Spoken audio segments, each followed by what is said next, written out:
What's up, everybody? Welcome back to another episode of A Thinking Man's Podcast. Please go ahead and subscribe to the Muscle Media Network channel on YouTube. Like the video, leave us a comment, send it to a friend, ring the bell so that you guys know when we post up new videos. You'll never miss them that way.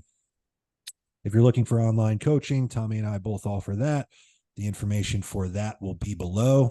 And for the first time, Tommy and I are both proud to announce a new sponsor, the first sponsor to the show. So this episode and all of the future episodes will be brought to you by Kodiak Bodybuilding Apparel. Big thank you to Chris. The information for Kodiak will be below in the description as well. And today we are 2 days out from the Tampa Pro. So Tommy and I are going to give our thoughts based on the lineup and who's competing. And then we may dive into Tommy's show experience. Tommy recently did USA's long ass competitive season for our boy. So anyway, Tampa Pro. Tommy, what do you think, pal? I think Hunter is resurgent from last year, and he fixed the waistline. Condition looks to be his best ever from some of the pictures I've seen. And again, they're just pictures. MI40 has some of the best lighting in the world, so take it with a grain of salt. But that being said, I do think this is the best Hunter we will ever see, or we have ever seen. Especially the back double caught my eye. There was some details there that I've never seen on him. Hamstrings, glutes. So assuming he has a good peak and brings it to the stage, I think Hunter has just too much going on not to win this show. Yeah, he looks like the clear favorite, clear leader in the clubhouse. Pretty short lineup, I would say, just not many dudes. I think we have a total of 8. So if we're both going to agree, I'm going to agree. I've shared my thoughts on Hunter and how he's looked in the past compared to maybe the hype that he gets. But, I would agree. I think it does look like he's going to bring his best. The MI40 pictures at 3 days out look like it's going to be his best. We'll see if they can nail it and actually bring it to the stage. I think a lot of times he's looked great in the photos before, but then the act of posing and presenting on stage has kind of worn him down. I've seen him a lot of times look sweaty, the tan runs, he looks winded, he looks like he hasn't practiced posing. But even with all of that, even if he brings basically the same thing that he's brought previously, including the tan not being great or any of these other things, I think he's just going to be too much for the rest of the guys in this class. There's not really any other top tier open pros in the show. And I mean that in terms of relativity to the Olympia and where Hunter has been and where Hunter expects to be. So, I think it would just be a massive upset and a big letdown for Hunter if he doesn't win this show, knowing that there isn't any of these other real heavy hitters in it. With that said, I think John De La Rosa was just added to the lineup, and he looked great at his last. Where was that? Was that California? Toronto? Chicago. Okay. That was his comeback. And man, for my money, I mean, I wasn't at the show, so I can't say, but I think there was an argument to be made for him winning that show next to Justin. I thought he had a density that Justin didn't have. And his conditioning looked good. John's always been complete, round. He's got like a very bubbly looking physique. So if Hunter slips, if they miss the peak, if his tan is a little off or he's sweating, I wouldn't put it past John if he's improved since Chicago to maybe pull an upset off. Do you see anybody else in the lineup that even poses a threat to, or a possibility of a threat to Hunter? Not with Hunter's structure. I feel like he can even be off a touch in conditioning, and that structure is good. Like he's just got bubbly round muscle. He's a big dude, and he looks bigger because of how his structure really shines next to other guys. So the front shots are great, the side shots are deadly. His back has come up. It's still weaker than the rest of them, but if the conditioning's better, if this is the best conditioned Hunter, I just don't see anybody. Joel Thomas is a I believe he's either won this show or he's done really well in it before. I can't remember. I think he did win Tampa to go to the Olympia one year. Did he? Yeah, I think so. He's always sliced. He works with AJ Sims, and they've got it down. They always come in proper. So, little structurally challenged, but he's big, he's dense, and he's in shape. So, when you cover all those bases, you do your part, and then the rest you just let the chips fall as they may. So, I think John is, if he comes in harder than he did in Chicago, which that was a hard one to critique just because the lighting was so bad, and everybody looked worse than they probably were. But it was terrible, man. You figure John will be improved from where he was there, and maybe he does. I think those are probably my top three right there, is Hunter, John, and Joel. But I guess anybody could slide in. Small show, only 8 guys that it looks like. Yeah. I agree with you on Joel. He's great, man. He's got some really freakish looking shots. Him and maybe Max Charles come to mind as the 2 guys that have the most striated chest in bodybuilding. Just like striated top to bottom, every fiber is just bursting. So that's always cool to see. Like, he kind of hits that like side Levrone, most muscular, and it just looks insane. He's got big arms. He looks the part, man. So, and like you said, the past 3 or 4 times I've seen him on stage, you could bank on him being absolutely nailed conditioning wise and peak wise. So that's a big thing, man. I think just showing up at your best is a huge piece of landing yourself in contention, because half of the time we see these open pros, they're just so big. There's so many variables that could fluctuate with water and all these different things that a lot of guys just miss. And that's, like, we have like the armchair quarterbacks that comment on Instagram and say, oh, this guy wasn't in shape, this guy was fat, this guy still had 4 weeks to go. And it's like, not really, man. Like, most of these guys have all the body fat off, and it's just a matter of whether or not they nail the last couple hours. But I would agree, top 3, I would agree. What was the gentleman's name that we were talking about earlier that we just saw the pictures of in MI40? Lewis Breed. He looks like he could be a dark horse because he's got some really grainy looking shots. And none of his photos are next to anybody. So it's tough to tell, man. I don't know if this guy is 5'5" and 230 pounds, or if he's 5'10" and 260. It's tough to say, but if he's a bigger structured guy, if he's a taller, bigger structured guy, and that's how he looks, he could be a dark horse. I could see him maybe tangling with Joel for a better spot, because if they're in a similar condition, let's say just hypothetically they're at a similar size, I think it looks like, from what I've seen, this gentleman has better shape than what Joel has structurally. So that could be interesting. I think he's a bit shorter than Joel. But yeah, he's a UK guy. Those guys, for whatever's in the water, those dudes just pack density. They bring it, man. They love bodybuilding. Every they live guy for that bodybuilding. Comes over from the UK is just I think this guy's nickname is the Brick. So they're just brick tanks, man. Yeah. I mean, nothing matters till show day. We just said that about Hunter, but this guy looks peeled. Yeah.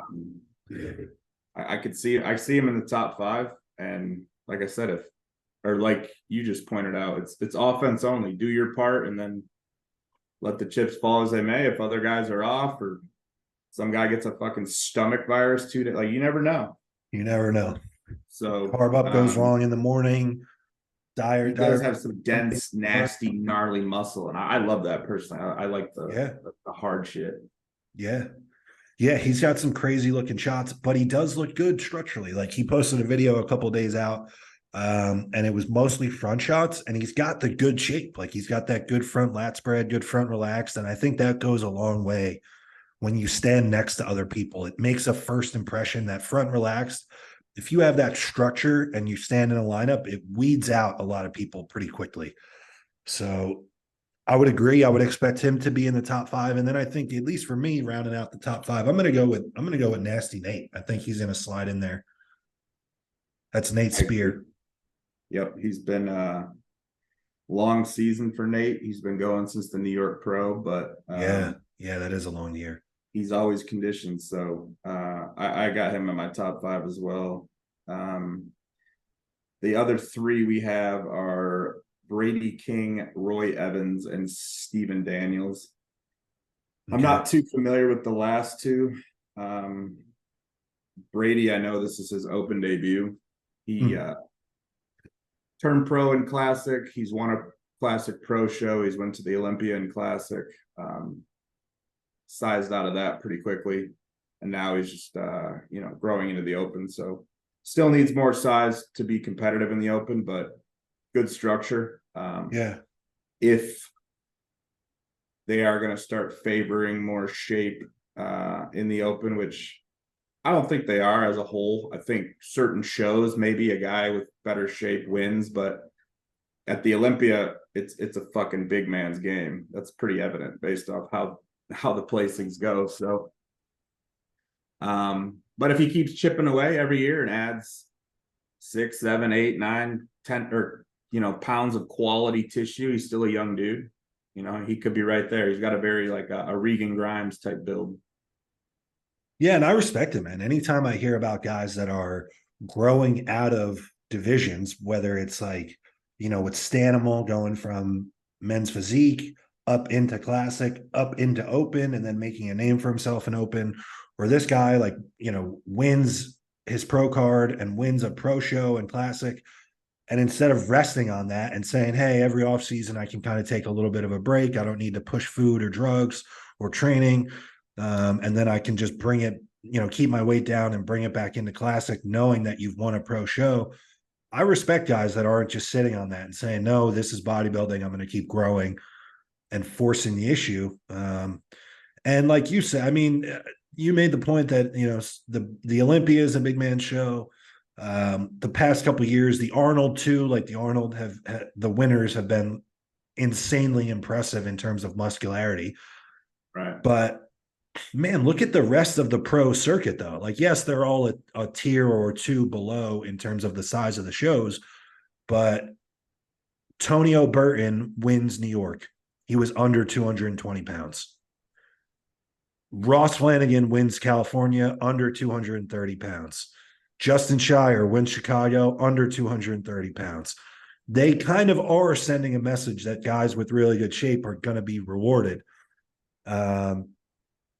So, I would say to that guy, just keep growing, just keep forcing the issue because he does have the shape. Like you said, you mentioned that off air.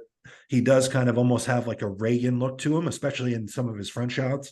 I think the front and the back double on that guy are very good. His back double is really good. And then he's just going to need to fill out some of the other shots. But I think body part wise and structure wise, he's got a lot going for him. So, and he looks to be in shape. So I think regardless of the placing, no shame in moving up and trying to expand what you're doing and stepping up into the open. I respect it.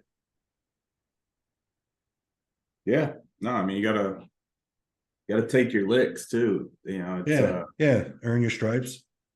It's a long game. It's a marathon. I mean, in bodybuilding, a lot of times you can lose simply because you don't have as much time in as some of the other people. I mean, that goes down to the amateurs too. Like, hell, that goes to the local level.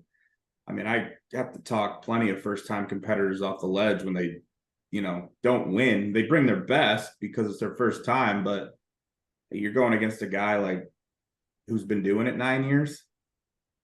Probably not going to win. Like, let's be real. Yeah.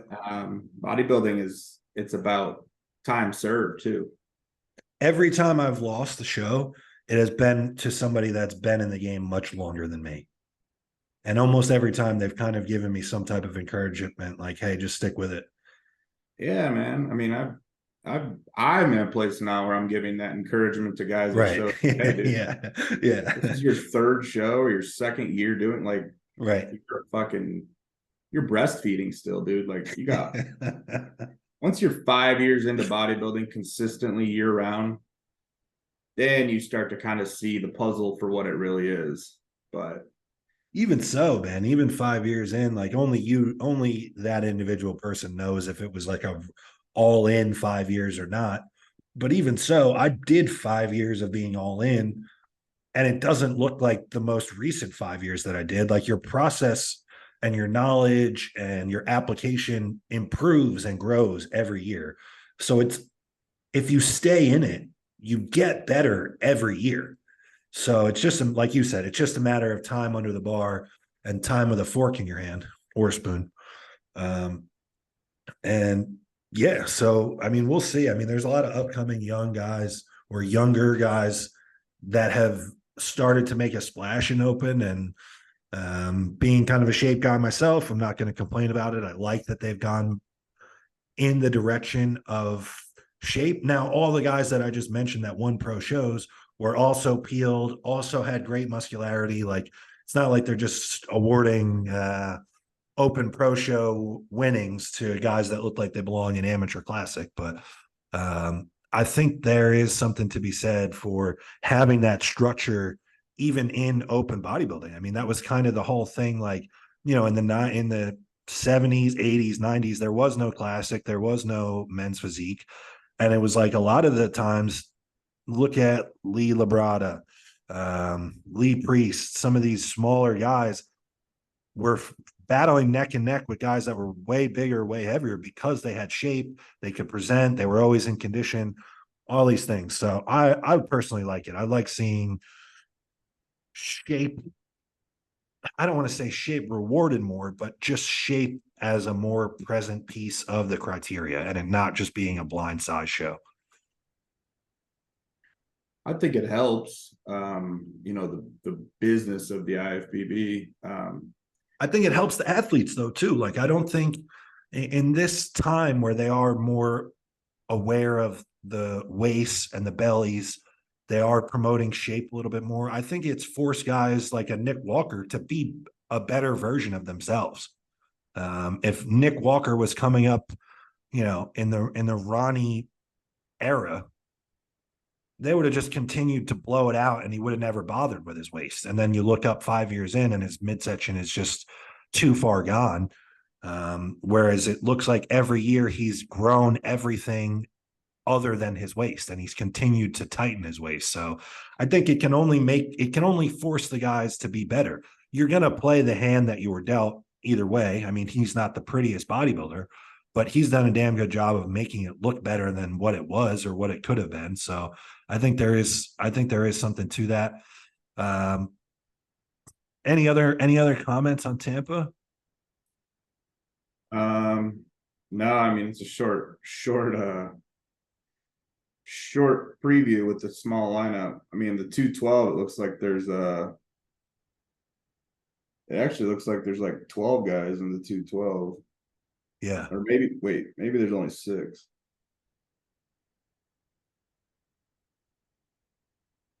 Who's even doing it? Rattle off some of those names. I don't have it in front of me. This guy, Diego Guerra, he goes by the White Gorilla on Instagram. I think he did New York, and he might have did Atlanta, because I think he took second to John Jewett. Oh, that guy was really good. He's been solid both those shows. Real good legs, real good muscle density. Yep. Probably could see him as the front runner here. Well, actually, there's a guy named Jason Wynn who I think just did Vancouver. Yes. And he's like the Asian giant killer. He's awesome. Small, but he is compact, dude. He is cement head to toe. And as everyone else in the podcasting game has pointed out, he's got a back. Fabricio Moreira. Don't know much about him. Looks like another ball of muscle. The 212 guys, man, because a lot of them are shorter. They pack mass on their frames. Yuman Eaton, Mo M Baby, looks like he's out of Egypt, and then Toto Young. So not too familiar with any of these cats, but yeah, me either. I know Yuman just did Chicago, took 5th or 6th. And then there's like 35 dudes in fucking classic, isn't there? Yeah, there's fucking 30. I don't know any of them. Well, I know a few of them, but man, classic's hard because there's so many opportunities for pro cards every year that, yeah, I mean, unless you're like an amateur who runs shit, I probably don't know you. Just right. because, I mean, a second place Junior USA's class win gets you a pro card. Like, are you really going to do anything in the pro league? Probably not. Probably not. Yeah. Maybe you'll work your way up, but I think at some point we need to Pile it back. restructure the MPC and stop giving I second agree. place pro cards. I Honestly, also the think, open is the only way I could see it, because open bodybuilding is just, it's a game of attrition. You just have to last longer than a lot of people. And we're only doing it one show out of all of them with second place. So I would love to see it if they went back to, I guess it would kill I guess it would kill the Junior National and Junior USA's show. But I really would like to see them go back to a single class winner at the big three pro qualifying shows. And that's it. Like, I understand when they created wellness and when they created men's physique, when they created classic physique, they wanted to flood the pro ranks and have a pro league, have enough competitors to have a pro league. But I think at this point we're plenty saturated. Like, every pro classic physique show that I see is 30 plus. Some of them are 50 plus, and half of them don't look like they would win a class at your local amateur show, just point blank. And then also it's gotten to the point where there are pro shows that are just for classic physique. They'll be like the fucking Idaho Pro, and it's just men's, it's just classic. And 70 guys show up at this show, and 40 of them don't look like, 40 of them don't look like they could have won USAs this year. So I would like to see a little bit more exclusivity, I guess you could say. Like, there should be a little bit more allure to the idea of being a professional or competing in pro shows. I've even said that I feel that way about the Open Olympia. I would, last year we had what, 35 of them or something up there. Like, I feel like it should be an exclusive thing to even qualify for the Olympia. Like, set a number in place, set it at 16 or set it at 20. And it's like a big deal that you even qualify. I think they're getting back to that because of the COVID year throwing out, like, it was just it's a 2-year game to get back to. I think inevitably they want to move the Olympia back to the fall and not have it so late in the year. Yeah, because they had which is fine with me. I mean, I'd rather I think travel in October than November. Yeah, I think that they're seeing that I feel like they probably would like to get back to the original dates in September, because then it's exactly 6 months away from the Arnold, and it's like it's almost split into two different seasons. Because then you might get two totally different lineups. You might get some guys that string it out and do the whole year or whatever the case is. But I feel like that's probably what they're trying to do. And then now that we're talking about it, actually, for anybody that's listening that's going to be at the Olympia this year, Tommy and I will be at the Olympia. So we may try to do something where maybe we schedule like a meetup, or at least put out when we're going to be training. That way, if you guys want to jump in and maybe not even train with us, but be in the gym at the same time, we're going to try and organize something. But just a heads up, we are going to be there, so that'll be cool. I'm looking forward to that. I haven't been back to the Olympia in a couple years. I had gone like several years in a row with Animal, and then COVID happened, and then I haven't really gone back since. And then this will be my first Olympia anywhere other than Vegas, being that it's in Florida. So I'm kind of looking forward to that, because from Jersey, Florida is a way easier and way cheaper trip than Vegas ever was. Yeah, no, I was in Vegas last year. Obviously, I prefer Vegas. It's a quick drive, but yeah. I'm not a big fan of Orlando. I hope if they're gonna move it, I'm cool if they move it from Vegas, just move it somewhere else. But the Orlando airport and the Disney weirdos, it's a fucking nightmare. So wow, I didn't even think about that. Yeah. That's all right. We talked about flying into Tampa and driving up. So true. Tampa airport is, well, actually Tampa airport sucks. If you're listening, don't do it. Definitely don't do that. I hear that. Drop in the comments below if you're going to be at the Olympia, though. Let us know. Yes. Yeah. Let us know in the comments. Send us a DM, whatever. I think that'd be cool. What I'm did you looking think forward about the classic weight caps going up? I had a couple. I kind of have a split opinion on it. As I can often do, I understand, or I can see why, as a business move, it makes sense for them. You called it on one of these shows over the last year. Yeah. No, I mean, the writing was on the wall. Like, you have a lot of these guys.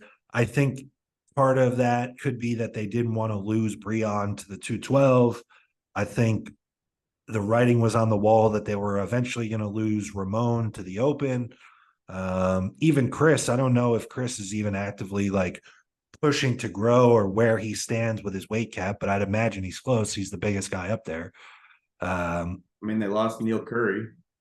They lost Neil, who was a pro show winner and a top 10 Olympian at 70% of what his best physique could look like. They've lost a few guys over. They lost, Jason Lowe. They've lost guys over the years. Yeah, who are influential people in the industry, and Stanimal's another one. Losing them out of classic hurts classic. Yep, and then I think too, seeing that, Chris set the standards for classic, being like taller, bigger, structured guys. Those guys just weigh more. So you have him, you have Ramon. Even Urs looks like he could grow out of classic if he wanted to. It looks like he has those genes to do it. And obviously the work ethic and the discipline to go along with it. But I think it's cool. I just think if I'm being like a purist to each division, or like, I know that there will be classic fans that make this argument. At a certain point, if they're just going to do this every couple of years, what is the difference then between that? Is it just smaller bodybuilding? Is it just weight capped bodybuilding? In my eyes, that's all it's ever been. Yeah. And this is something that I actually somebody else pointed out to me. Like, as it stands right now, standards change, eras change, but I don't think we'll see a shorter guy awarded the classic physique Olympia, because he would parallel the 212 Olympia guy too much. Yes. Right now they have the perfect dichotomy, especially when Rami was Mr. Olympia, because you have Freak, you have Chris, and then you have 212, who's probably like 5'1". Yeah. You have the perfect boom, boom, boom. And if you put them on stage together, each one would correctly depict that division. Now you throw a 5'2" classic guy in there and call him Mr. Olympia. It's tough. He's going to look just like the 212 guy. Well, we just talked about it, and it's been an open, ongoing discussion, I think, since the last Olympia. You take somebody like Breon, who has won a classic Olympia. He's a perennial contender in classic. And then it's just like, oh, at the drop of a dime, like next year, I'm going to move to 212. And people would expect him to be in the top 5 for the 212 too. So it's like, that is where it gets blurry to me, where it's like, I see this at the amateur level, and I'm okay with it because they're not professional physiques. But when you see physiques that fit multiple criterias, I think then that kind of defeats the purpose. Like, you shouldn't be able to just interchangeably go from bodybuilding to classic, 212 to classic. Like, there needs to be a clear look, because the whole thing with classic is kind of defined loosely by a look. Like, they can't really put it in a strict box. It's just like, oh, this guy looks classic, or this guy doesn't look classic. And it's like, well, how can you say that this guy looks classic and then he turns around and he's third at the 212 Olympia, which is like, man, in some regards, the 212 guys are like the freaks of the freaks, because like you said, man, they're 5'2", 5'3", and they're 212 pounds in peeled conditioning. Like, these guys are packing every inch of muscle they possibly could to that frame.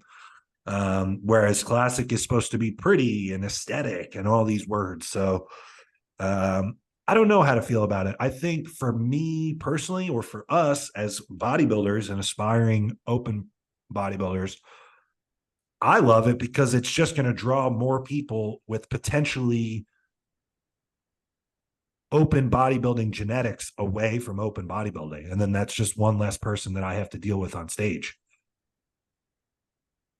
Yeah. Because more and more it's like especially amateur classic, it just feels like it's, can you make the weight? Like that's all anybody that can make the weight does classic, regardless of how they look. I see guys that look like fucking, man, they have the shape of Mr. Potato Head and they think because they can make the weight, they're going to go up and do classic. And it's like, man, like you're just an underdeveloped bodybuilder right now. I see every year, I see guys that are competing at the amateur, like national level in classic. And I'm like, whew, thank God this guy didn't have to do open bodybuilding because he would wax me eventually. I think they have the same mind, like, and I've been guilty of this mindset too. Like, you think the closer to the weight cap you are, the better you'll be. And it's like, maybe your classic potential is capped, but you still have 10 more pounds in the till you hit your weight cap. That just might be like, you just aren't cut out for classic. Right. I mean, it's really fucking easy to spot a guy, even if he's just training in the gym now. And I could be like, wide shoulders, small waist, billowing quads. You could do a classic physique show in 12 weeks and probably win. Yeah. It's not hard to pick them out. Now, when I see the overwhelming majority of classic shows are wide-waisted white boys like myself trying to peg themselves as a round peg in a square hole, you guys just can't do it. I can't fucking do it. I need 15 more pounds to be competitive in the open bodybuilding. Yep. My cap for classic was, there it is, like, it might be 212. 205. I think it went down to 209 with this, because a couple of the classes got cut. I saw that. And lost 3 pounds. So I'd be 209. Like, I weighed in at 220, sliced out of my mind. Probably a little over dieted. Exactly. So yeah. And I just think guys have to be able to remove your preference for where you might do best. Yeah. And I mean, in the terms of guys out of classic, I'm like, look, dude, you just don't have it. I'm sorry. Well, in terms of like classic, a linebacker. I totally agree, because you could, any experienced eye could look at somebody, and even though it's a loose definition of whether or not you look classic, somebody that's been around this a long time can know right away. There is no mistaking it. And there's just a lot of guys that want to be classic and are just not meant to be classic. They just weren't put on earth to be that. And there are a lot of guys that are underdeveloped.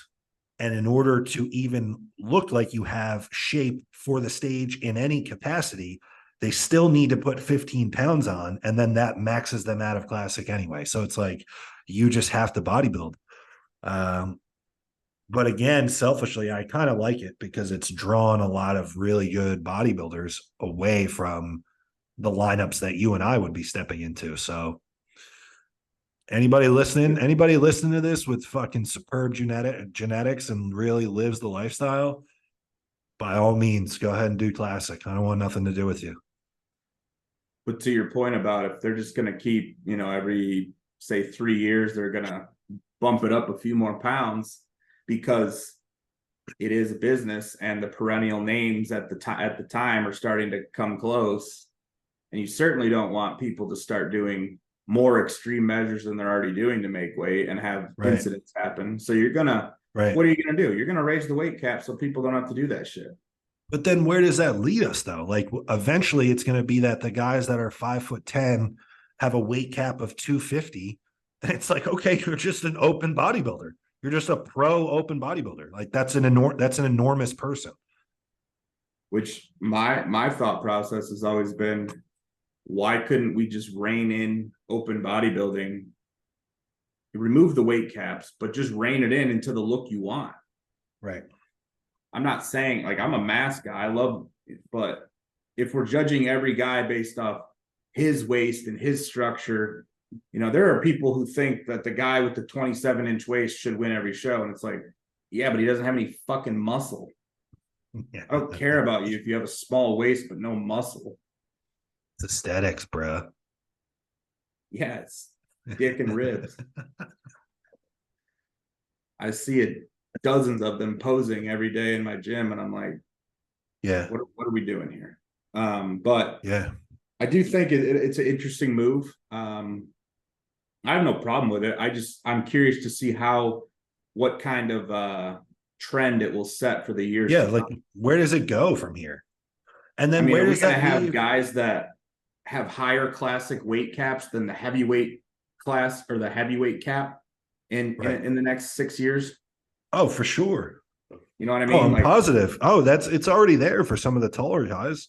And then what happens when you finally have a show where you have a classic guy who's, say, class D, his cap is up to damn near the heavyweight cap, and he looks bigger than the heavyweight winner.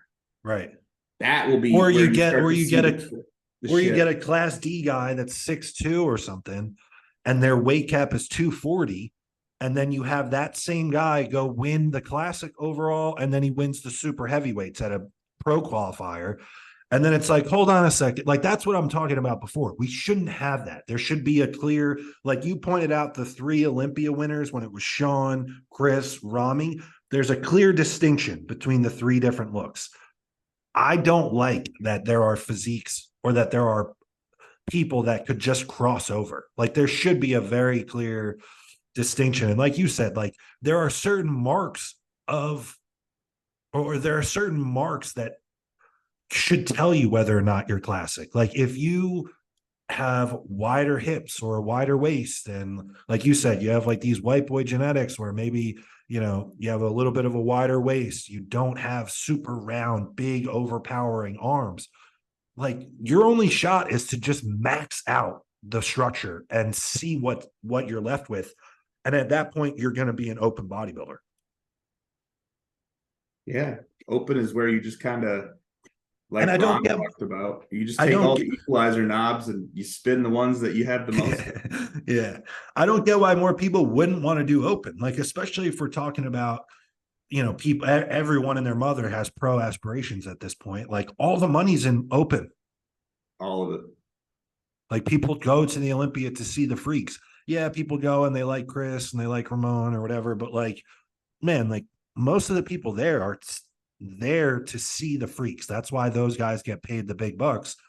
And it just doesn't make sense to me why you wouldn't. It's almost like getting to AA or AAA in baseball and then just being like, I'm good here. I'm just going to dominate this. Like, I don't want to get called up to the big leagues. Like, I don't know. That's it's strange to me. Yeah. I mean, we didn't have the choices when, you know, it was either when we started. Yeah. It was either open or men's physique. Yeah. And that was just like no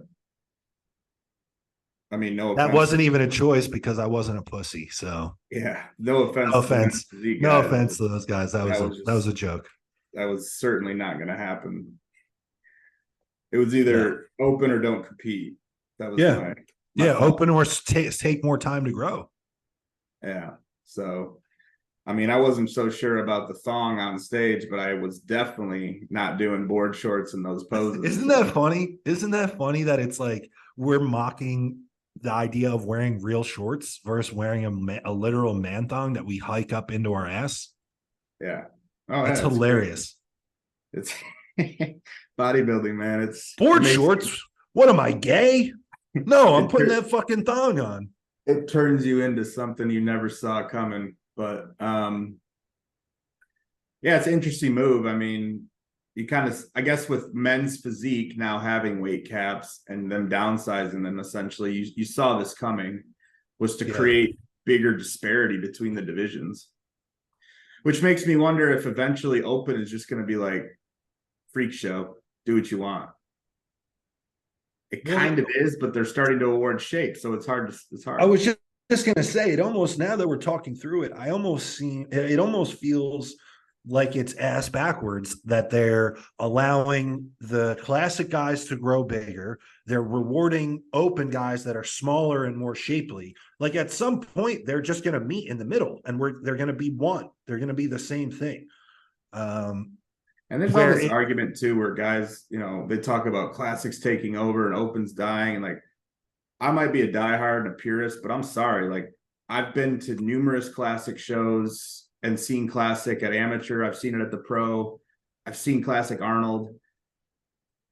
I've never watched a classic show and just been on the edge of my seat. Like, this is awesome. I have watched pro open bodybuilding shows and been like, this is sick. Even on live streams or just talking with you or anybody. Like, I still love open body. Like, I don't think it's dying. I think there's, you know, there's different eras and different, you know, better years than others and better shows than others. But by no means do I think classic is overtaking open body. If you take Chris Bumstead out of that division, classic crumbles.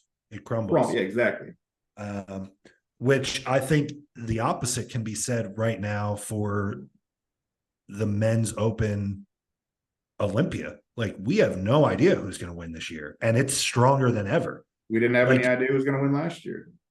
Right. Like, there's always like open bodybuilding, the Olympia at least, has kind of been controlled by a reigning champion. There's been different eras of reigning solidified champions, and that kind of carried the Olympia, or like a really good rivalry 1-2. There hasn't been that. It's been a couple of years of just ping-ponging it back and forth to different guys. And I would say that there's a deeper quality of talent in the open now, to where there are 6 guys that we could name right now that legitimately could win this coming year. And I think there just isn't that in classic. There just isn't. And then I think if Chris were to retire tomorrow, man, I think he takes him and those 13 million Instagram followers or whatever it is, and, you know, a huge chunk of the interest with him. I don't think that the next guy up, whether it's Ramon, whether it's Urs, I don't think any of those guys have the star power to carry classic. Whereas the open interest is in Chris. The interest is not in classic physique 100%. As a competition. Which the interest goes where Chris goes. And it's the opposite. My point is, it's the opposite in the open. There isn't a single character that's just carrying open. We love all these guys. We're interested in all the storylines. Tell me about Samson. Let me see what Nick Walker looks like. Let me see what Hottie, Hunter, all these guys. Like, let me see what there are guys like James Hollings had finished 16th, and I'm invested in his stuff. Like, his YouTube is 100 plus 1,000 subscribed. Like, open bodybuilding gives guys the platform to not even do that well competitively and still make a living and make a damn. I mean, look at Ian. Ian has said outright 100 times on a podcast, I will never win the Olympia. And he's one of the most talked about, one of the most notoriety, makes a 6-figure handsome living for himself from competing, and he will never sniff the top 3 at the Olympia. That's the ability to understand bodybuilding and understand your physique. Yeah. And it doesn't mean the end of like, oh shit, I'm not like, there's been what, 16 Mr. Olympias, 17 in our history. Yep. Odds are pretty low that you're going to be, you listening to this, you're going to be Mr. Olympia, or you're going to win a pro show, or you're even going to win a freaking overall. Like, I'm all about big goals, but at the same time, like, achieve the small ones on the way. Yeah. So I just thought that was interesting, because it is. I have some classic guys making runs in 2024, and yeah, I always am like, hey, you guys are the competitors. Know your freaking weight caps and know your height. It's not my job to make sure I know the height is the big one. Like, there's a lot of, especially with men, like, we can't leave it up to chance. Well, sometimes I'm 5'10" and 3/4. I need to know what you're gonna be. Right. Because that could be measured at on stage before. Yeah. Because with men too, part of our egos are attached to our height for whatever reason. Every girl wants to know how tall you are. We all have to put it on our fucking dating profile. I'm 6 foot, I'm 5'11", whatever. And then you show up on show day thinking that you're 5'11", and then they measure you at 5'9.5", and you're 14 pounds overweight. And then now you have to go compete in open. And it's like, oh man. So absolutely. No, the big one is just knowing your height. What are they actually going to tape you at on stage? Yeah, because if it's like you said, you're planning on it, them taking you at this height, and it's 217, and they're like, oh nope, you're 209. 209's your cap. And it's like, well, we're not going to do whatever's I'm not necessary pulling to 8 pounds off. maybe pull this weight. So I hope you have trunks to go into the open today, because you're ahead. That or fold the classic shorts up a little bit higher. I've seen tons of guys at pro qualifiers doing that. Crossovers. The middleweight class at nationals last year, it was deep. It had probably 20 plus, but there was probably 6 to 8 guys that had their classic shorts on, and they wore them as is. Yeah. Yeah. And what? Those are just a bunch of class A classic guys. Yeah. I mean, class B maybe too. Yeah. All right. Well, I think that was a good little rant. I don't know where else we're going to go with it. So we got a good little Tampa Pro preview. I think we're probably going to see Hunter check the box and get his bid to the Olympia, which that's one less big guy to worry about. I'll be curious to see, because right now I guess his plan was to also do Texas, and there's some big names coming to Texas. Andrew Jacked, but then there was another like premier bodybuilder doing Texas. I'm pissed that I forgot about it, because it's setting up to be a really good group, top 3 group. Carlos is making his debut there. Carlos is doing Texas also. So, which, we'll see if he makes it to the competitive stage. He did a guest posing a couple of weeks ago that was pretty fucking insane. Like that, there's no reason that shouldn't be a top 10 Olympia physique, like this year, if he makes it. So, yeah, we'll see what he brings. And like I said, I'll be curious to see if Hunter does win Tampa. It's a lighter lineup. I'd like to see what type of competitive spirit he has. Does he, being from Texas, I almost think even if you win Tampa, I honestly think it's pretty silly. You're in shape. Is it a week apart, 2 weeks apart? What is it? Texas is, I believe, 2 weeks from this Saturday. So it's perfect. Okay. So hold your conditioning 2 weeks. You got a couple of weeks. And then you'll get better. You're only going to get better, especially him. Like, his knock has always been conditioning. Like, bring another 2 weeks of dieting, and let's see what another peak looks like on your home territory. And then let's see where you really stand next to Andrew too, because he placed ahead of Andrew, I believe, at the Olympia. But Andrew looks much improved as well. So I think we're going to see a big leap from him this year. I think there's a lot to be said to just having a year on the pro circuit under your belt, in terms of posing, in terms of knowing like the speed at which Steve calls the shots and how to transition into the shots. And then I think another year of him improving that back to go with the fucking superhero front shots that he has. I'm excited about it. And it would be cool to see them stand next to each other. So, yeah, I think we're going to wrap that here. So thanks for listening. Again, this episode brought to you by Kodiak Bodybuilding Apparel. Thanks again to Chris. And until next time, guys, we are out.